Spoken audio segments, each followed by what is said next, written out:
Gyananjana-shalakaya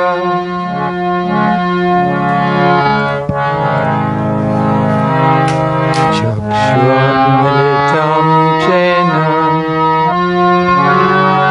Tasmai Sri Gurave Namaha.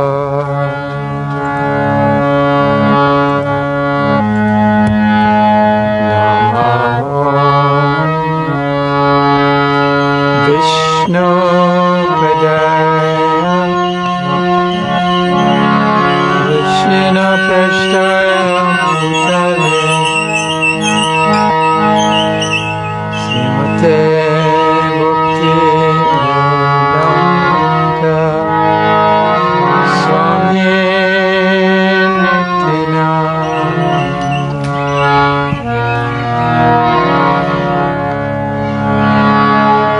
Namaste Saraswati Deve Gauravani Pracharine Nirvishesha Shunyavadi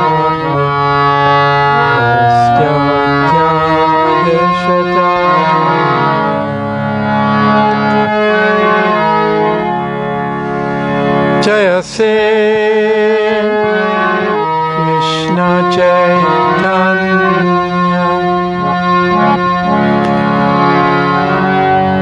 Nityananda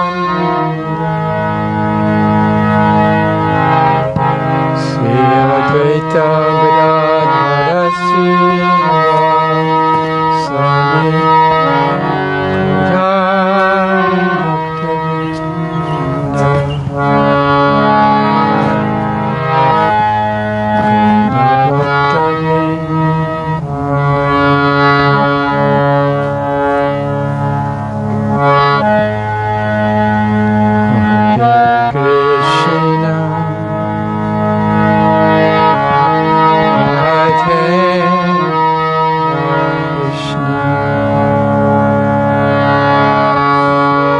Krishna Krishna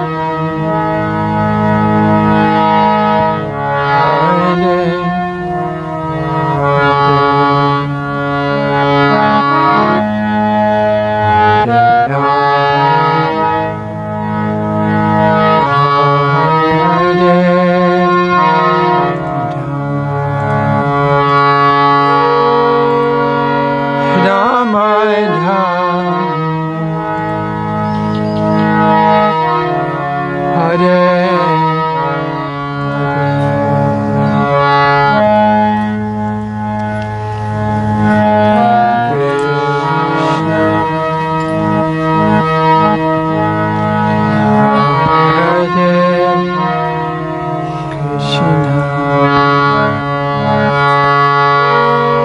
Krishna Krishna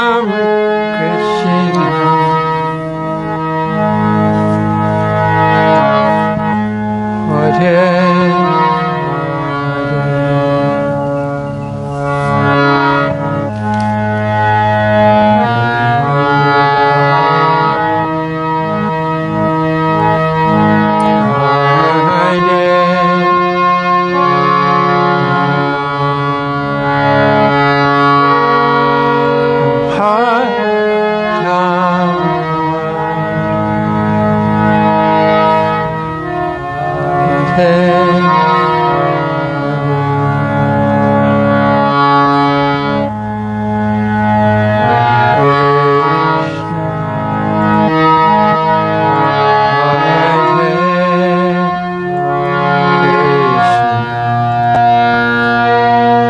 Krishna Krishna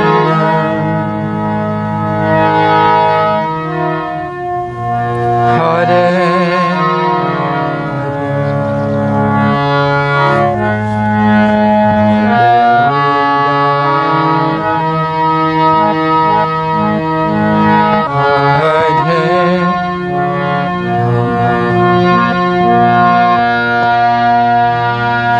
Karma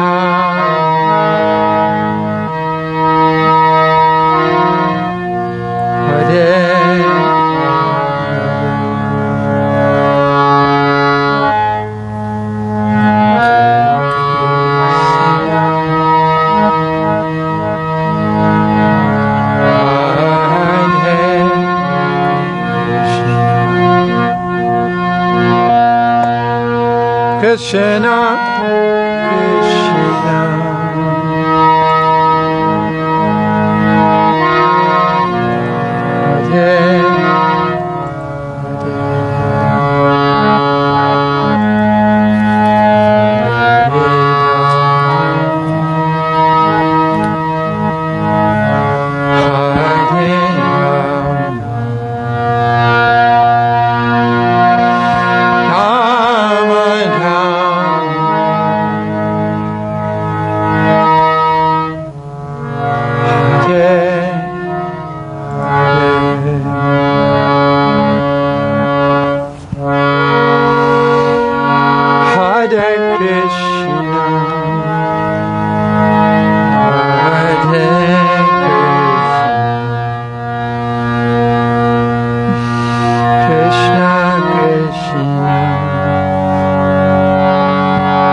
Krishna,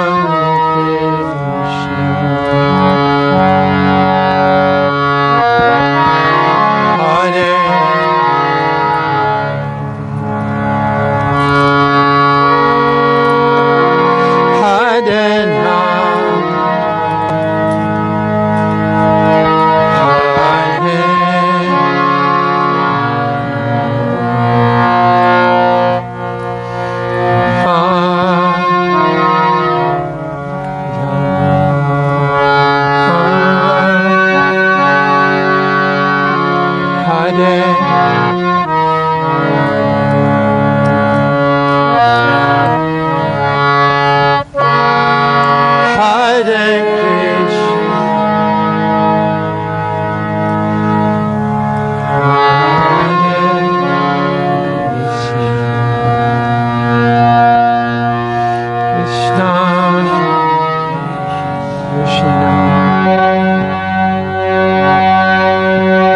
Hare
Krishna,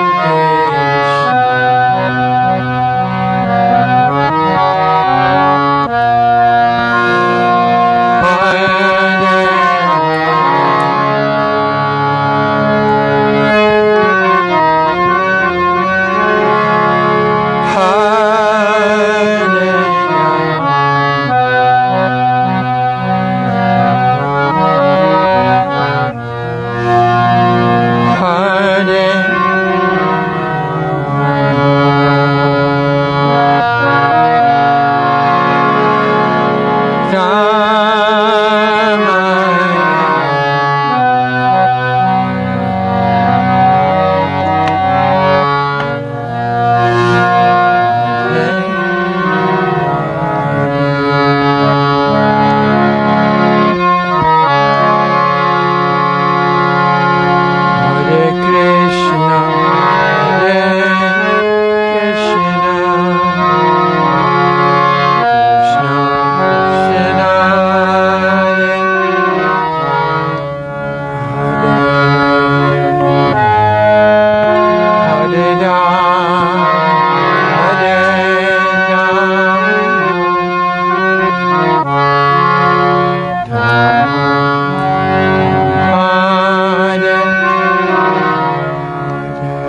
Namo Vishnu Padaya Krishna Prasthaya Bhutale Srimati Bhakti Vedanta Swami Nityananda Namaste Saraswati Devi Gauravani Pracharane Namaste Shasamivadi Prasthati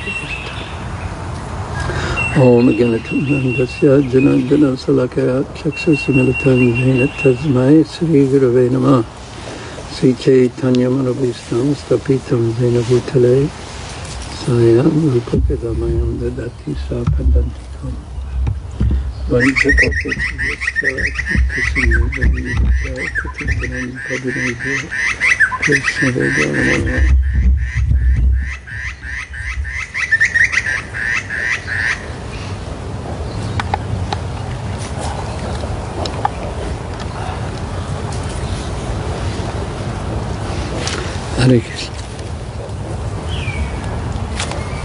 You came this morning? I thought so. Reading from Caitanya Caritamrta. After Mahaprabhu had gone to Jagannath Puri alone, he fainted in the temple. He went into such a deep, ecstatic trance that no one could understand, practically speaking, if he was alive or not. Then Sarvabhauma Bhattacharya brought him to his home and waited. And gradually the other members of Chaitanya Mahaprabhu's entourage, the four devotees, Damodar Pandit, Sakananda Pandit, Mukunda Datta, and Nityananda Prabhu, they came and they saw Gopinath Acharya, and Gopinath Acharya brought them to the home of Sarvabhauma Bhattacharya, where Chaitanya Mahaprabhu was unconscious, and they chanted very loudly in his ear so that the chanting of the holy names would enter deeply into his consciousness, which was so absorbed in separation from Krishna. And Mahaprabhu came back to external consciousness, chanting, and then. Now we'll hear how Sarvabhauma Bhattacharya, he wanted to feed Mahaprabhu immediately, give him some of Lord Jagannath's prasadam. Raise your hand if you've never had any of Lord Jagannath's prasadam. So you're also fortunate. Have you ever had any? One of the big pots of kitchen. You had one big pot of kitchen? No, a little bit of the big pot. Okay. I brought it to the hotel. It was amazing. I had something from a different universe. So Mahaprabhu said, I only want a little, and Sarvabhauma Bhattacharya had given him so much prasadam, and very fancy prasadam, and Mahaprabhu was in the mood of a renounced sannyasi, so he said, just give me a little. And Sarvabhauma Bhattacharya said, today, all of you please try to taste the lunch, the prasadam, just as Lord Jagannath accepted it. Just take it just as he accepted it. Don't add anything, don't take anything away. This is his lunch. You just see what Lord Jagannath has taken today. Taste it. And after saying this, he made them all eat the various cakes and condensed milk preparations. So when serving, what inspires the eater, the one who's taking prasadam, to eat? What inspires him? It's the mood of, please, I want to serve you, and therefore the person who is eating can take it in the mood of service, and the person, because of the serving mood of the person who's serving, is service. So the eater will also take it in the mood of service, and therefore everyone is engaging in service. And when it's Mahaprasadam, then that serving mood is full and complete, because that which is being served is also completely holy. Because, as Krishna says in the Bhagavad Gita, when patram pushpam palam toyam yomam bhakta prayachati taraham bhakta paritam asnami paritam, and I will accept it, asnami. When things are given to me with devotion, and in the commentaries of the Acharya, they say that that which is offered ideally should be grown with devotion, grown with that intention, and then harvested with the intention of pleasing the Lord, and then cooked with the intention, and then brought to the Lord with that intention of pleasing Him. And then He says, Asnami, then I will accept it. With great eagerness I will accept it. So everything is to be coated with devotion. Everything that's done ultimately is to be done with devotion, and that's pleasing to Krishna. And our acharyas also state, even the common ordinary activities that we have to do just to maintain our bodies, those also can be, except they're not outside of being devotional service. everything, again, done with the right intention.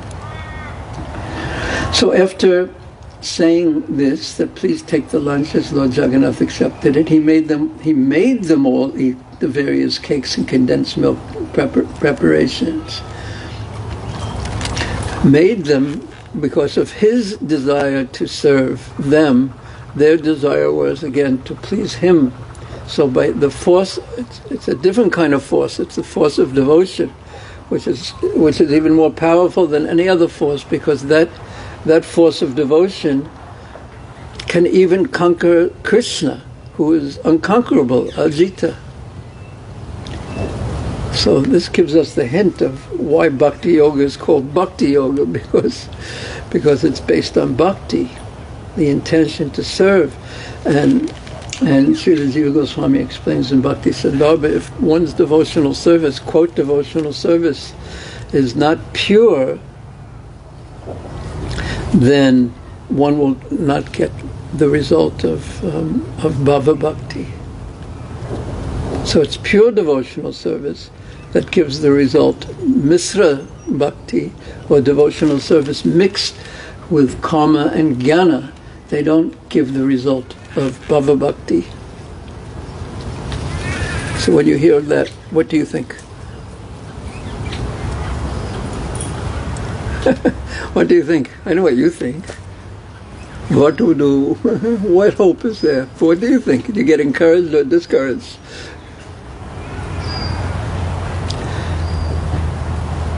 Yes, you did. I saw you. You raised your hands. You might not thought you raised your hand, but I saw you did.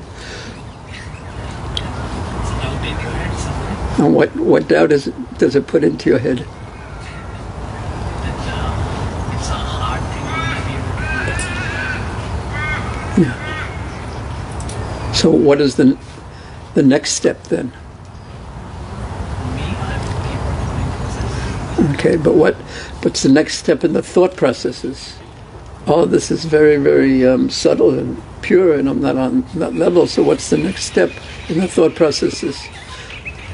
Caitanya Mataji? Next step in the thought process is when I need help. I need more, and then after that, Help! I need mercy. We'll put it like that. But we should also know that we can't sit back like, yeah, I guess I need mercy. Oh, I'll take a little rest until I get the mercy. That won't attract mercy. So then the question is how to act in such a way that we attract mercy. And the answer is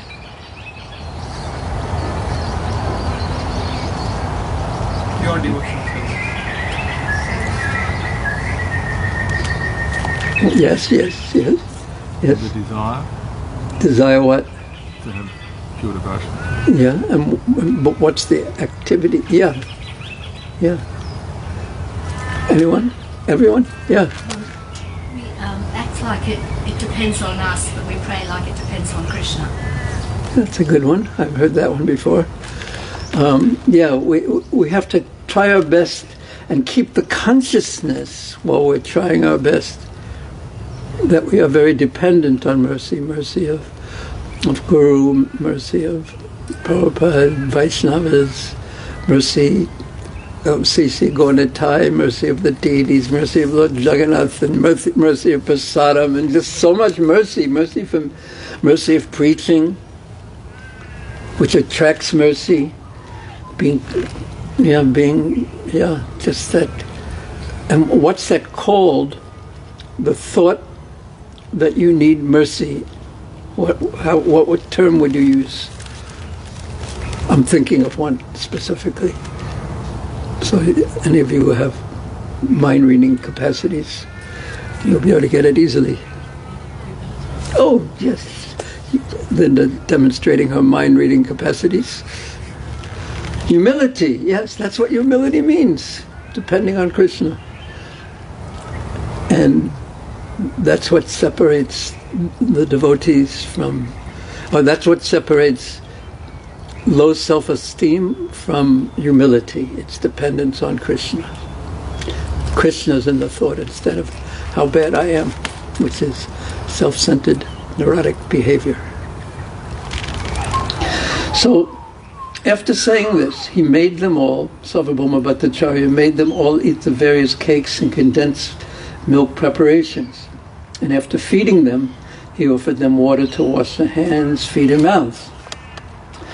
Begging permission from Lord Chaitanya and his devotees, Sarvabhauma Bhattacharya then went with Gopinathacharya to take lunch. So what very sweet culture.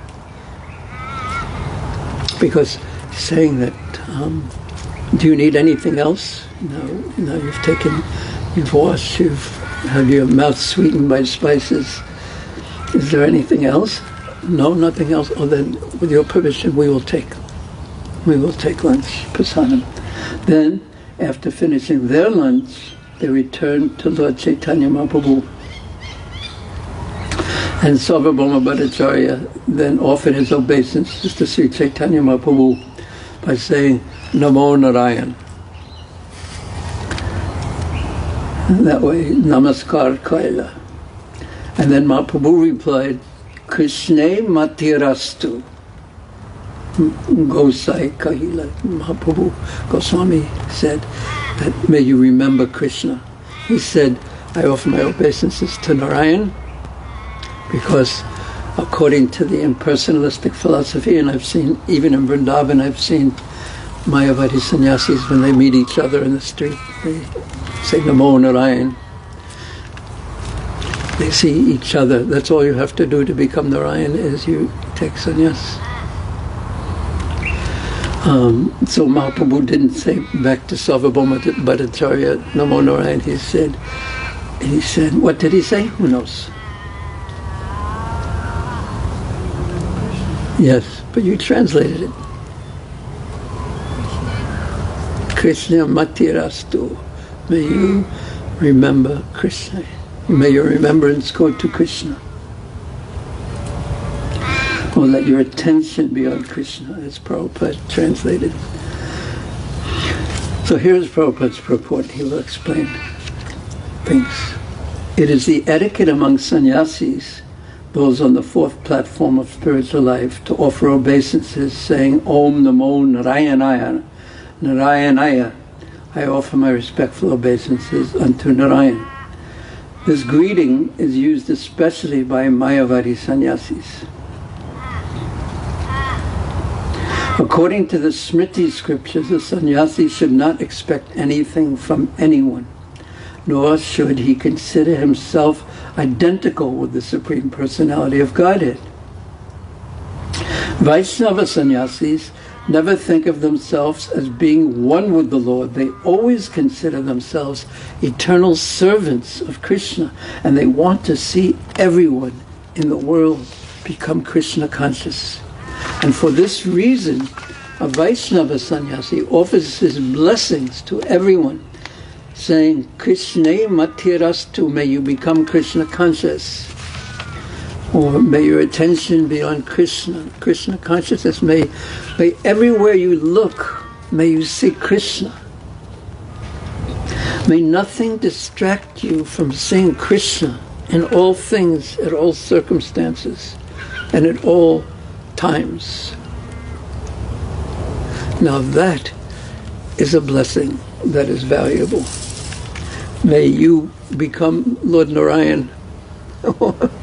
Is not quite a blessing. Why?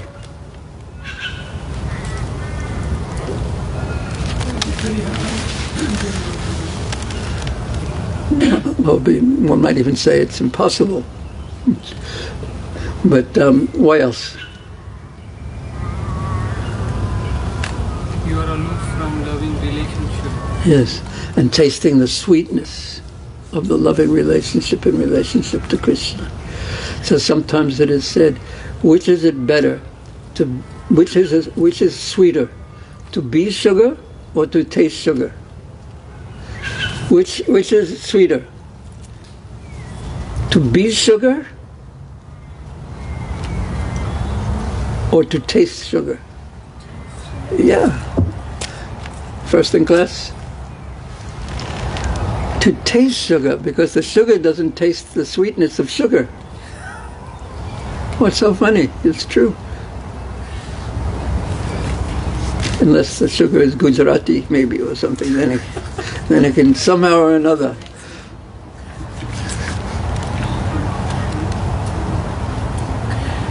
So when he said, hearing these words, Sarvabhauma understood the Lord Chaitanya to be a Vaishnava sannyasi.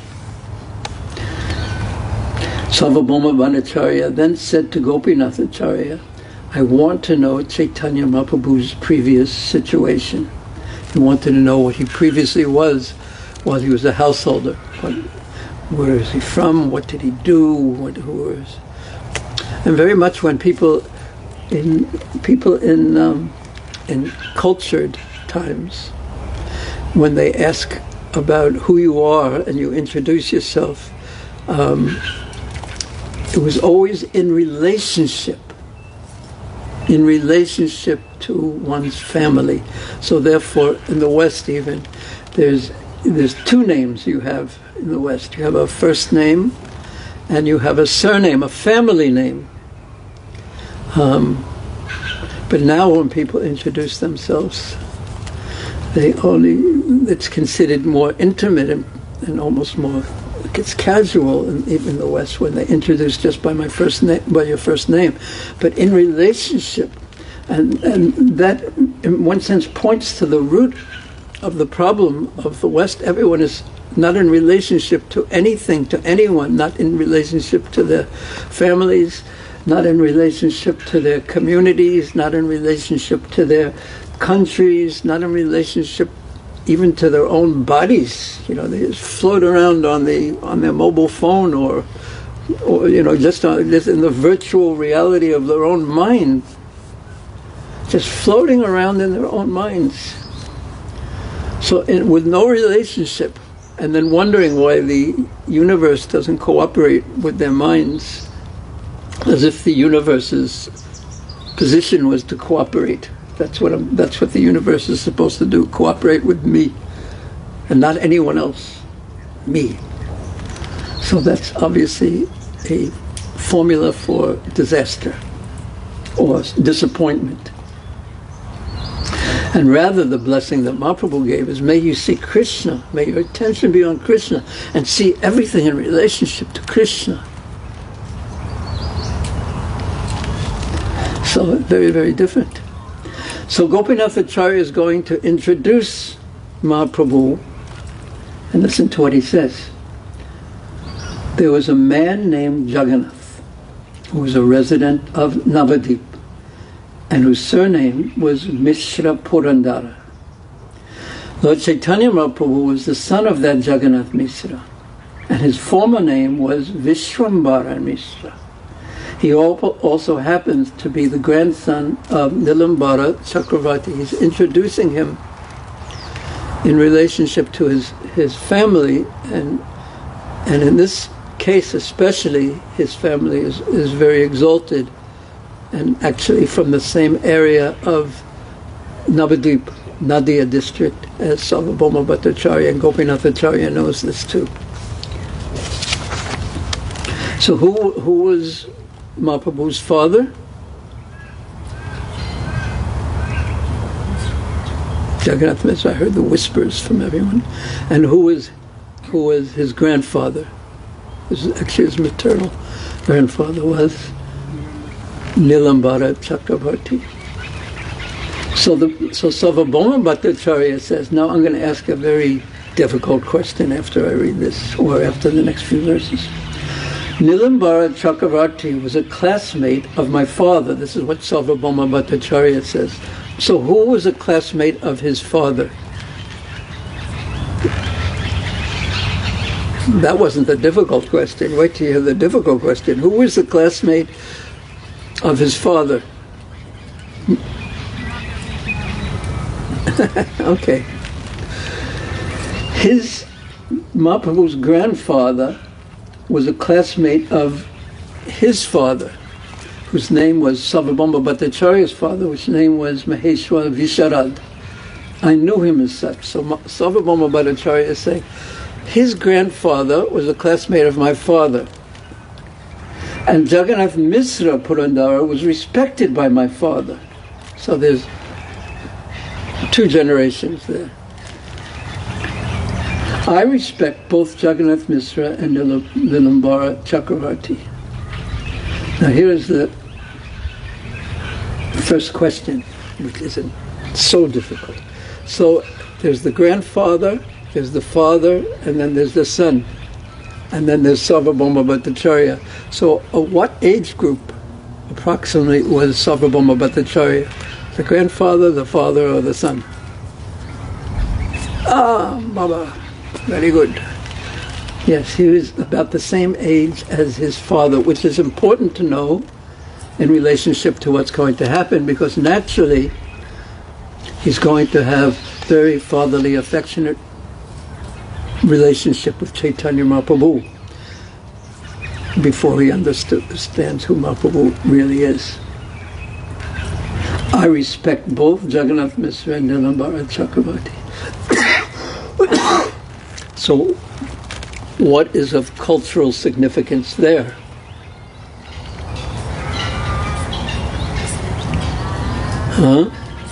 Respect, but if my father respected him, and my grandfather respected him, then just by that relationship, if they're respected by my father and grandfather, which is implied in that is that who I respect very much because he was they were exalted and he was exalted.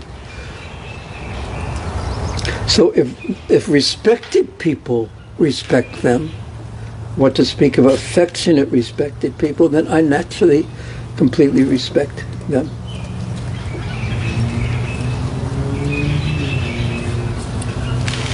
Is that the way people nowadays think? One of the reasons nowadays no one respects anyone, basically. I mean, not that anyone is worthy of respect particularly in and of it. I mean, not that no one is worthy of respect, but you really, to deal with people, you have to prove your respect worthiness to each and every individual. Respect is not naturally given to anyone in Kali Yuga, and everyone has a good reason to not respect anyone, because everyone has acted so horribly in Kali Yuga. So therefore it gives everyone the excuse that they need to act disrespectfully to everyone, which just makes one more and more lonely and unhappy. But still the excuse is there, and you'd have to be foolish to respect other people, practically speaking, because everyone is what they are in Kali Yuga. So it's a very tricky situation in Kali Yuga, and the natural tendencies in society are downward because of that. So he naturally respected him. What to speak of? Hearing that Sri Caitanya Mahaprabhu belonged to the Nadia district, Sarvabhauma Bhattacharya became very pleased and addressed the Lord as follows. You are naturally respectable because you're a sannyasi. You've taken this position in the world of renouncing all the material pleasures of the world just to pursue your relationship with the Supreme Personality of Godhead, or to pursue the Absolute Truth. You've given up material pleasures, which no one wants to give up, but just to full-heartedly pursue the Absolute Truth and awaken your spiritual realization. So that attempt itself is worthy of respect, and the commitment to the attempt here is the taking of sannyas. And Prabhupada used to call taking of sannyas, it means that you are civilly dead. That means you had no civic, societal responsibilities at all. You only had one responsibility, and that was to the Absolute Truth. So for someone to be that dedicated just by nature of that sincerity, and what it takes to be that sincere is worthy of respect. So therefore, you're a sannyasi. You are naturally respectable, Sarvabhauma Bhattacharya says. You're a sannyasi, thus, and then what do you do with a respectable person? You want to offer service.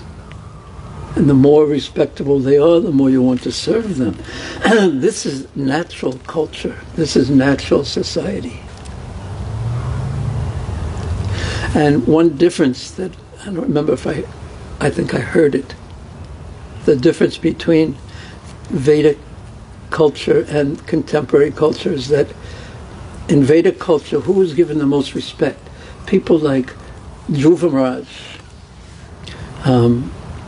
who are kings. They have all power, and they renounce it all. To renounce everything and live. They can live like beggars and perform austerities. The kings give up everything and go to the forest to find the Supreme Lord. So they give up everything, and for nothing, to have nothing on the material level. And who's given respect in contemporary society? It's exactly the opposite. People who start with nothing and end up completely wealthy.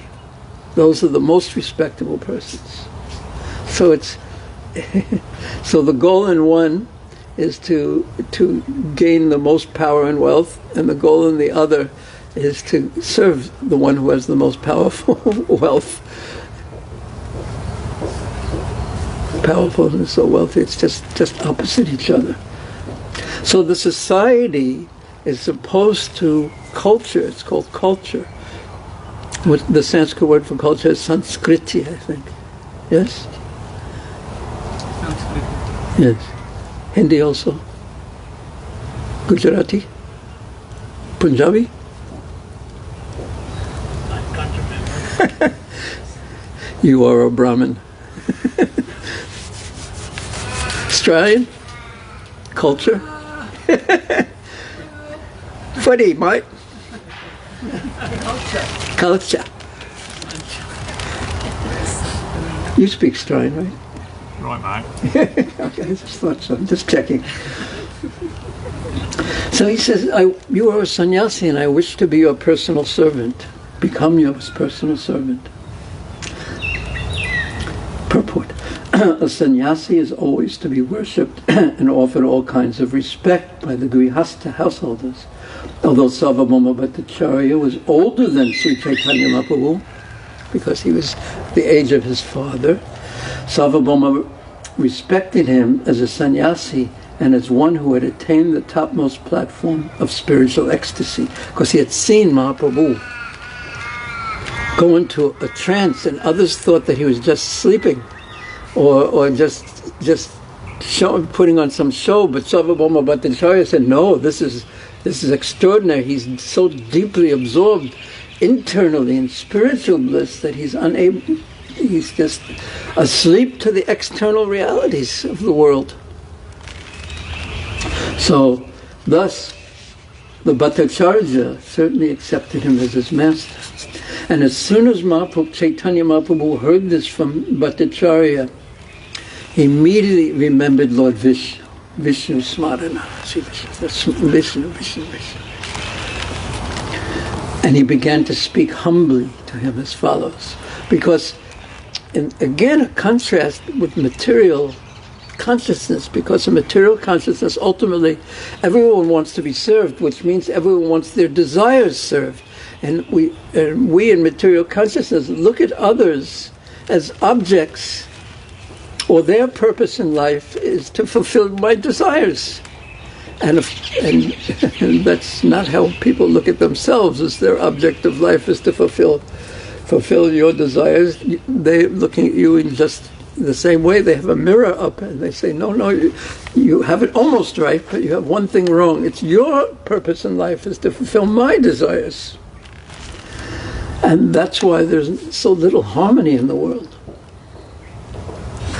So Mahaprabhu very humbly refused to accept the position as topmost and as master and worthy of taking service. He said, because you are a teacher of Vedanta philosophy, you are the master of all the people in the world and their well-wisher as well. You are also the benefactor of all kinds of sannyasis. And indeed, Sarvabhauma Bhattacharya was teaching sannyasis Vedanta. Here is Srila Prabhupada's purport. Because the Mayavadi sannyasis teach Vedanta philosophy to their students or disciples, they are customarily called Jagat Guru. This indicates that they are the benefactors of all people. Although Sarvabhauma Bhattacharya was not a sannyasi, but a householder, he used to invite all the sannyasis to his home and offer them prasadam. Thus he was accepted as the best well-wisher and friend of all the sannyasis. Mahaprabhu continued, I am a young sannyasi, and I actually have no knowledge. I have no knowledge of what is good and what is bad. And therefore, like the son naturally takes shelter of the father, I'm asking shelter of you and accepting you as my spiritual master. I have come here only to associate with you, and I am now taking shelter of you. Will you kindly maintain me in all respects? So if anyone has any false ego, this is just what they want to hear.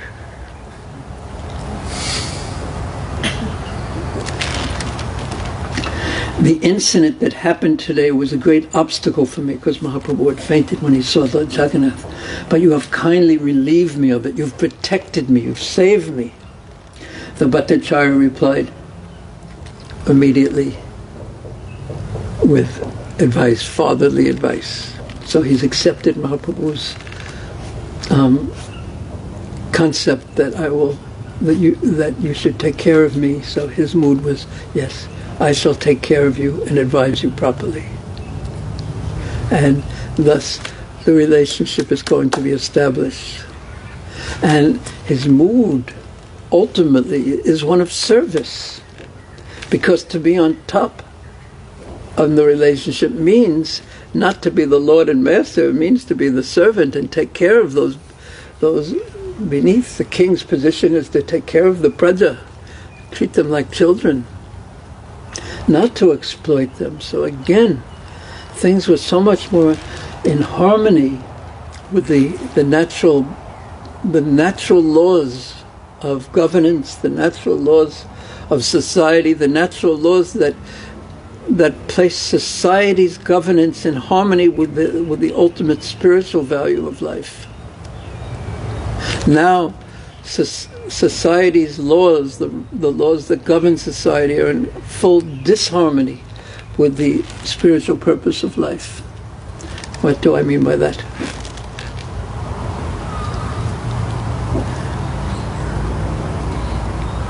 Just one moment. I have to look around and see who's really thinking about this and wants to say something, and then others can answer. Anyone like to say anything? Yes. The basis of society is to break the regulative principles that For what purpose? Enjoyment. Ishwaraham Mahambhogi, to gain power for enjoyment. Ishwaraham Mahambhogi Siddhaham Balavan Sukhi. And strengthen one's false ego, making sure that I am whatever I want. And this is, it's very interesting that this is actually so much of the preaching, I'll call it even preaching, of all the self-help groups that are so popular. Not all, of course, but the idea is that you have to want it. You have to even experience yourself as already having it. And then whatever you want will just fall into your hands, whatever it is. And spiritual, Caitanya, what were you going to say?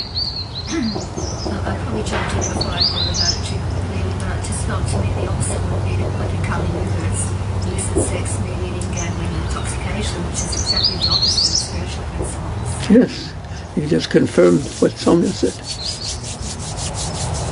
So, Trini, what do you think? People get the pleasure from abandoning rules and restriction. That's right. Yeah, but the question was, just pointing out, or the point was the difference between the two kinds of society. This is society's goal, just all the things that everyone said, and which may bring, yes? Go ahead. No, I was just thinking that today's thing is more tamaguna and that is sattva-guna. I think at the fundamental level, gunas are working. And these are all manifestations of the prevalence of which gunas dominate. You've analyzed it. And sattva-gun brings you upward, because sattvam sanjayate jnanam. The more one is in sattva-gun, the more knowledge of one's eternality manifests in the consciousness. And in the more tamagun there is, the more that eternality of the self is covered more and more deeply, more and more deeply, more and more and more deeply. So society nowadays fosters tamagun, means lower and lower forms of material enjoyment, which cause, according to the Bhagavad Gita, more deeply covered, being more deeply covered by tamagun. And the result of sattva-gun is elevation. The consciousness becomes more refined and more subtle.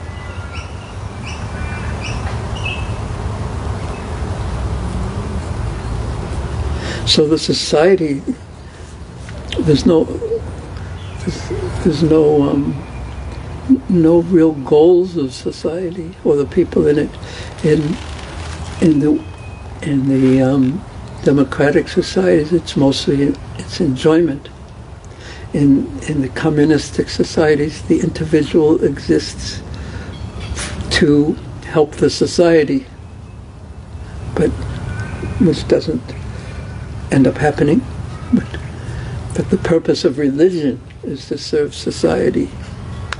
The purpose of the individuals are to serve society, and then you have, of course, the top people of society. Their purpose is to enjoy, same as everywhere else. But in the Vedic society, it was very, very clear, because it was based on Brahminical culture, which was based on Shastra, that the purpose of life has a spiritual end. There's a spiritual, eternal purpose of life. Nothing. It's not just temporary.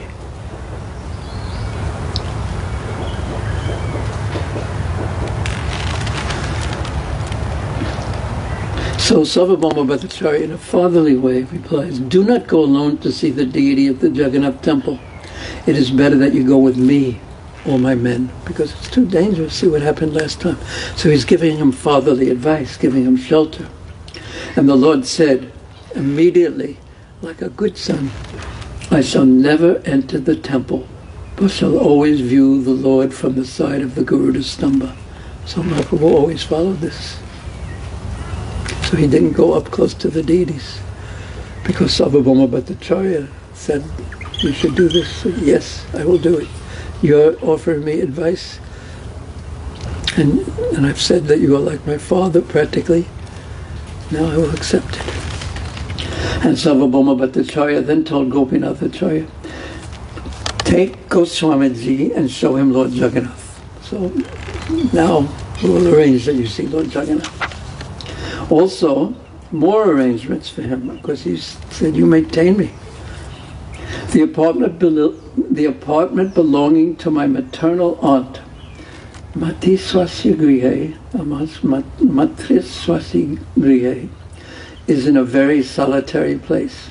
Make all arrangements for him to stay there, he said to Gopinath Acharya.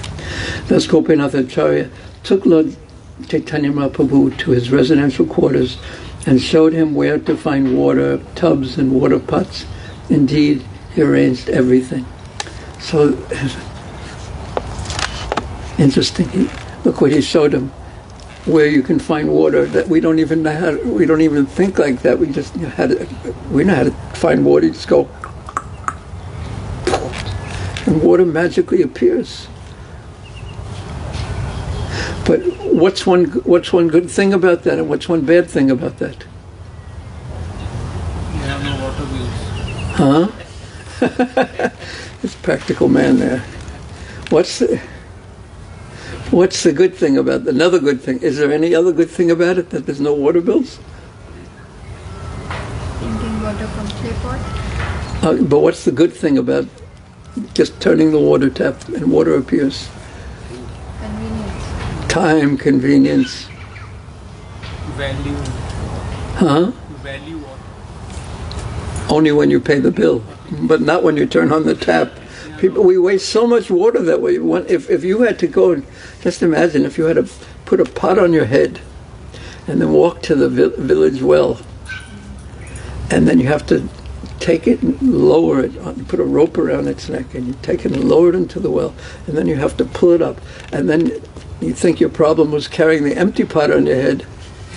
Now you have to carry a full pot of water on your head, which does give you the benefit of not having neck problems like everyone who uses a computer all day has, because your neck becomes strong by doing that.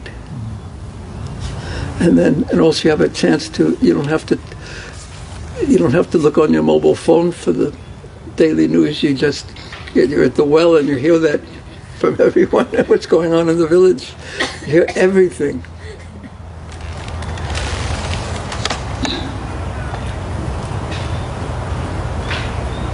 So he showed them where to get the water pots, water tubs. So interesting how that was all, everything had to do with water.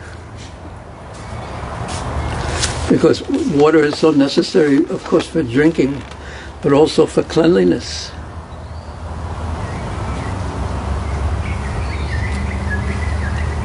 Personal cleanliness, cleansing the area, everything. Washing clothes, even if one was going to do that. So water is so essential. And if we don't respect water, and Krishna is the taste of water, if we don't respect water, then we can't live. If there's no water, everything turns into a desert without water.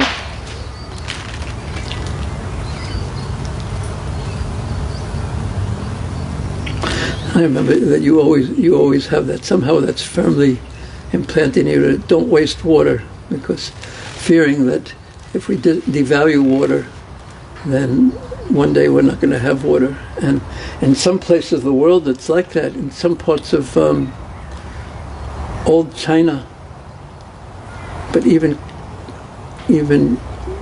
today, I don't know if it's 100% true, but in those areas of the world, in the Gobi Desert perhaps, areas, the people take one bath after they're born, another bath at their funeral, and they don't, something like that, and maybe one before their marriage, I don't know, I hope. But there's no water.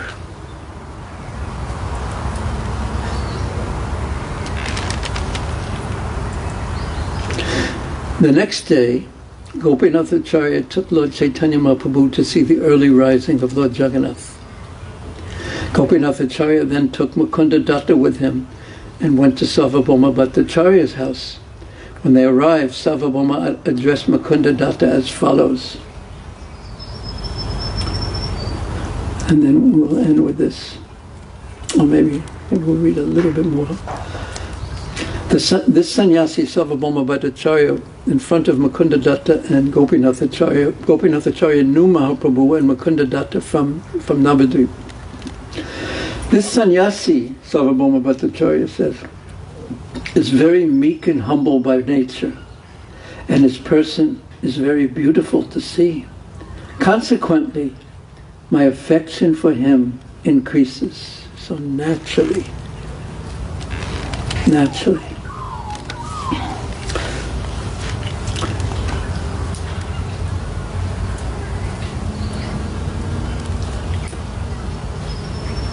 So Mahaprabhu, as Prabhupada explains in the purport, maintained his brahmachari name because the brahmachari, even though Mahaprabhu was not really ever a brahmachari, but he took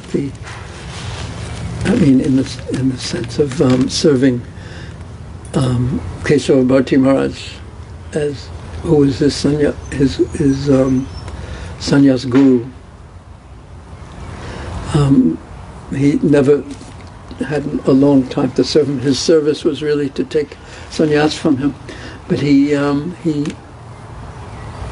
adopted the sannyas name from the Bharati Sampradaya of Caitanya, the brahmachari name of the brahmachari name of a brahmachari serving under a sannyasi of one of the Bharati Sampradaya with Caitanya. So Mahaprabhu kept that name, which was a humble gesture, and Sarvabhauma Bhattacharya saw that as humility.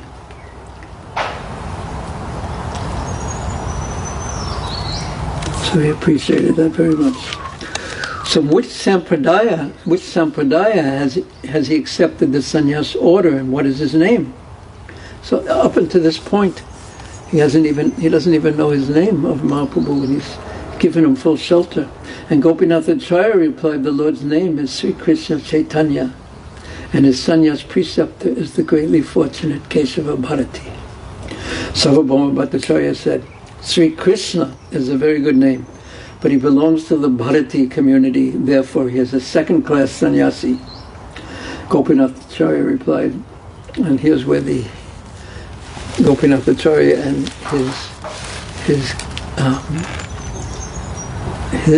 Gopinath Acharya's wife was the sister of Sarvabhauma Bhattacharya's wife, so they had a relationship in that way. But they didn't agree philosophically, because Sarvabhauma Bhattacharya was an impersonalist and Gopinath Acharya was an exalted Vaishnava. So he says, Sri Krishna Chaitanya, he replied to the Sarvabhauma Bhattacharya saying that he's from he's a second-class sannyasi from the Bharati community. Rather, he should be from the Saraswat Brahmin community. Saraswati. Sri Krishna Chaitanya does not rely on any external formalities. There is no need for him to accept the sannyas order from a superior sampradaya. Now he's going to explain who Caitanya Mahaprabhu is, and we shall save that for a later day. Hare Krishna. Any questions or comments?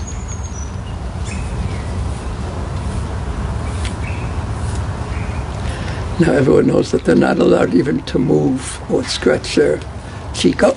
You did it. Okay, what's your question? Right in the purport, it's Mayavadi.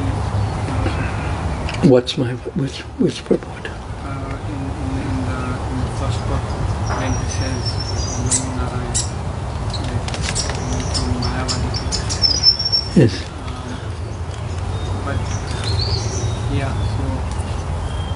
But when we say that Sarvabhauma Bhattacharya is an impersonalist, but an impersonalist is one of the authorized paths by which we follow people. So But actually he was in a... the name Mayavadi to impersonalist? No. That there's two paths, as you say. On one level, there's two paths, impersonalist and Mayavad. But generally, influenced by Sripad Sankaracharya's Sarirak Bhasya, the impersonalists are all Mayavadis. And what's the difference between an impersonalist and a Mayavadi? A Mayavadi is one who thinks that everything, including the avatars, the incarnations of the Lord, when they come down into the material world, are influenced by sattva gun, and therefore they accept a material body with a material mind, even though they are called therefore Ishvara.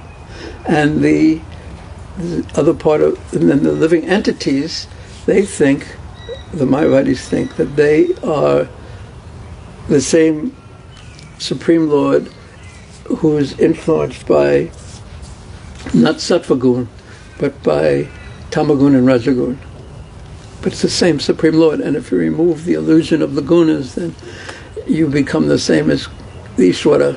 The jivas become the same as Ishvara. They become the same as, yeah. So that is not impersonalism. Impersonalism accepts, strictly speaking, accepts the eternality of the spirit of the avatars, and the eternality, and they want to, they prefer to be sugar than the eater of sugar, but they don't have this point of that the Mayavadis have, that the Supreme Lord is influenced by Maya. And not only is the Supreme Lord influenced by Maya, but devotional service is not transcendental. It's also under the modes of material nature. And the Dham is not transcendental. It's under the modes of material nature. Because everything not under the material modes is just is one, and everything else is illusion. To see any differentiation at all is illusion.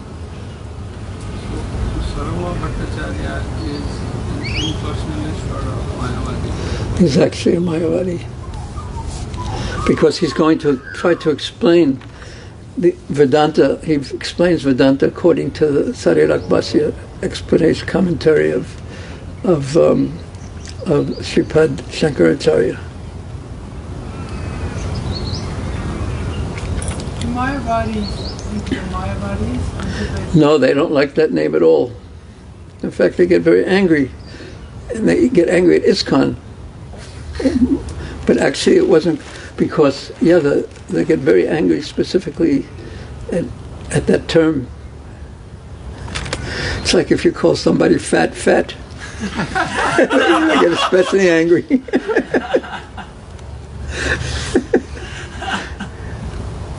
is it a term that they've heard before, or something that ISKCON has created? No, ISKCON hasn't created it, and the Gaudiya Math hasn't created it. It was created just after the time of Shankaracharya. So it's an old term. It's an old term, but no one, they don't like it. Huh? They don't like it. They don't like it, and they actually their leaders criticize ISKCON, because we always say that, Mayavadis. I somehow or other was watching a small part of a YouTube video of the head of the Govardhan Math, Which is Shankaracharya's mat in Jagannath Puri. and he was giving a lecture or something. He was using some English and translation, and he was really upset about ISKCON and the Yeah. So some very kind-hearted ISKCON devotees, they prefer to call them, because it upsets them, the Mayavadis, so much to be called Mayavadis. They prefer to call them Advaitavadis, which doesn't upset them. But then there are others, and Srila Prabhupada and Srila Bhaktisiddhanta Saraswati seem to generally be in the mood of those others, not like to upset them, but like to smash them, because that was more Srila Jiva Goswami's. He didn't like them very much at all, and neither did Ramanujacharya. And what to speak of Sripad Madhvacharya? See, and Sri Ramanujacharya, he didn't want to upset the followers of Shankaracharya, so he called his philosophy Advaita, but with a difference. And And Madhvacharya was in a different mood. He was like Bhima. So his mood was not Vasishtha Dvaita, but that Dvaita, nothing to do with that Dvaita. And he actually said that Shankaracharya was a demon. So that was more in the mood that Srila Bhaktisiddhanta Saraswati Thakur and Srila Prabhupada had. And I've heard it said that Srila Bhaktisiddhanta Saraswati Thakur, at least in Navadvip, sometimes if he saw a Mayavadi sannyasi on the other side of the street, he would cross the street specifically to chastise him and say, "Why are you cheating people with this Mayavadi nonsense, impersonalist nonsense," something like that. So their moods was different because their moods were different. Because after all, to say that everything of this world is illusion, and that we're all God, we're all the Supreme, we just don't know it.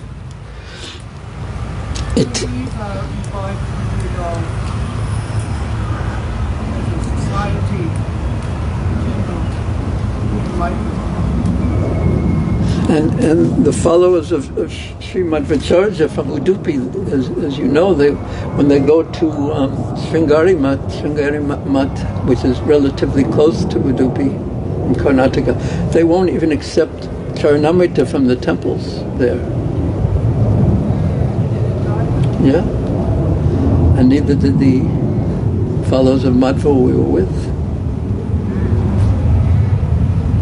And above the altar, Ham Brahmasmi, Tattvamasi, you are that. But impersonalists, we say we are that, but also we are not that. Achintya Veda Veda. We are the same as, but different from. But their philosophy is very, very tricky. Very tricky. I know that the Madhvas, the Madhva sannyasis, that's what they study this, the logic, continuously, how to defeat them, and it's almost impossible, because when you're onto this subtle levels, it becomes just word jugglery, and we avoid that. We can't. And they do that. And that's why perhaps Caitanya said that if we listen to this philosophy, you'll be doomed. Yeah, he said it's an offense and you'll be lost. But on the other side, if we listen to it, we'd just get confused. We wouldn't be doomed because it won't make any sense to it. It's all nyaya, it's all dry logic. Like physics, how they tell you the history of a billion years in the world through numbers. Well, it's like that in the sense that common people they have no access to it. And when common people don't have access to it, what do? They think it's wonderful. That's what Prabhupada said, bewildering with some word jugglery and using fancy words, big words. No one understands it. And this is very deep. Yeah, it's like that. But it doesn't, the arguments, except when you have power like Mahaprabhu, the arguing doesn't change them into from Mayavadis into Vaishnavas, unless you're specifically empowered to do such things. So better to avoid such arguments.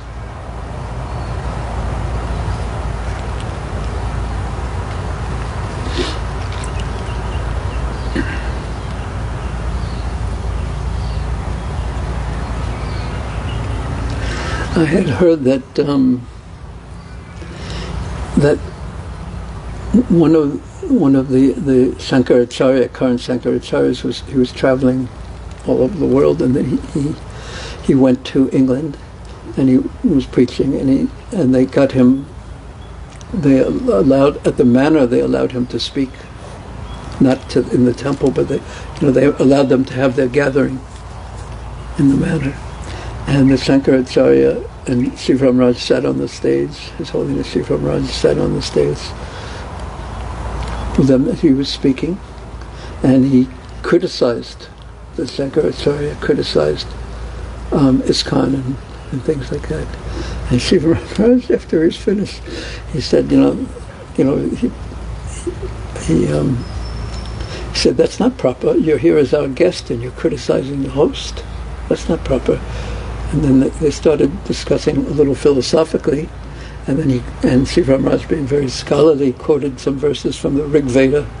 Om Tad Vishnu Paramam Param Tata. And he was very surprised that.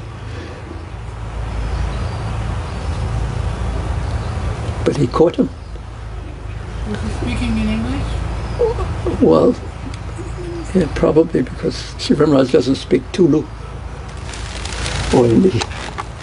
Yeah, at some point he was speaking in English. Hare Krishna. But most people are not Mayavadis or impersonalists. Most people that just believe what they're told. Why did they let him speak at the moment? I don't know. I assume because they paid. Because that's the way it goes. Prabhupada actually said we could even in Bombay we could rent the whole auditorium to Mayavadis if they're speaking, as long as they paid. So I assume. And when you're dealing, with the big Hindu community, you have to dance a little bit sometimes. That's all I can think of.